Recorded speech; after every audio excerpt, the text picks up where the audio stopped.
Have you ever woken up with that electric feeling, like the day is full of potential, and you just know something satisfying is about to unfold? That's exactly how today feels. Our project list is overflowing, and instead of feeling overwhelmed, I'm genuinely thrilled.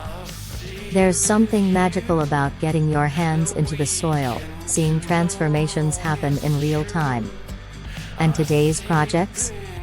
They're all about beauty, intention, and that little spark of creative joy that comes with every bloom. We're kicking things off on the west side of the garden, where I haven't planted a single thing this year. It's been untouched since the initial cleanup last fall and early winter. And yet, somehow, nature has done her thing. The space is thriving, ready to become a shade garden now that the tree canopies are filling out. Between the red point maples, the urns get just the right touch of light, highlighting each container like a spotlight on a stage. And oh, the containers! We're planting them with the elegant catch-a-wave Makeover, surrounded by lemon coral sedum. Simple. Sculptural. Stunning. There's something so grounding about working in a space that's already showing signs of life. The hardy geraniums, lady's mantle, and thrift are all blooming their hearts out. But there are tweaks to be made, like that one urn half hidden by an overly ambitious button bush. It was supposed to stay small, but now it's bursting beyond expectations. I'll trim it gently, enough to showcase the container without sacrificing those dreamy blooms. As we plant each urn, I'm struck by how much more intentional this year's design feels. I used to go big with overflowing supertunias and fountain grasses, but this time, it's about elegance and simplicity.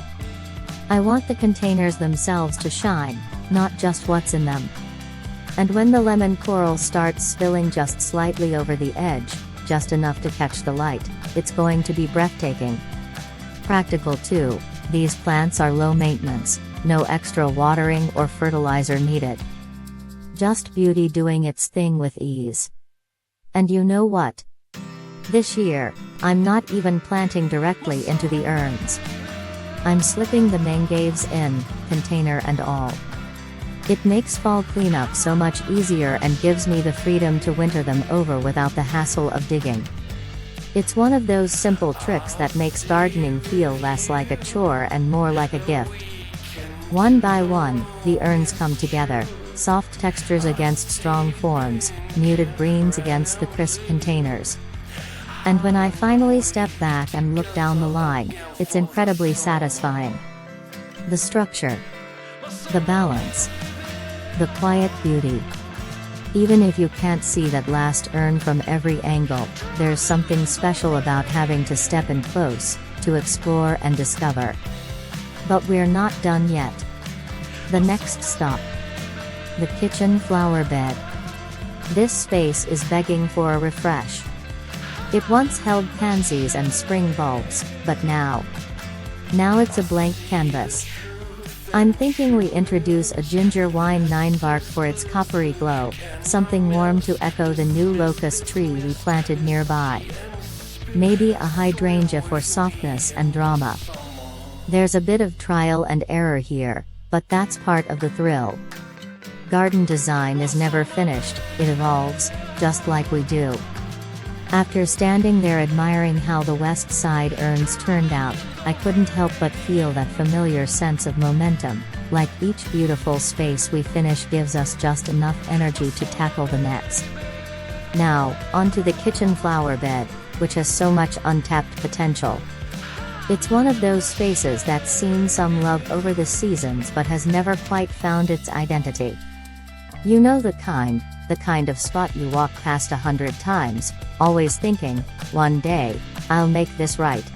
And it hit me, this is the perfect color contrast for this space right now.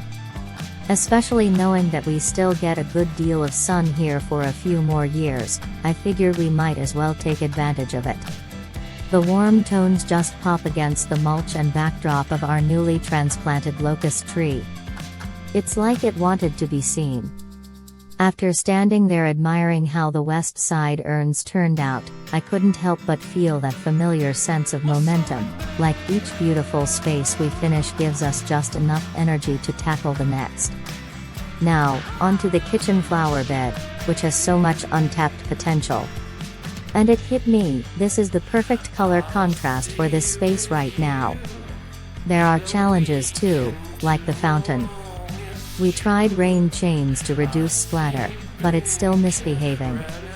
The pump needs love. The setup needs finesse. But that's part of the journey. Not every solution is perfect on the first try, and that's okay. So, stay with me. We've only just begun.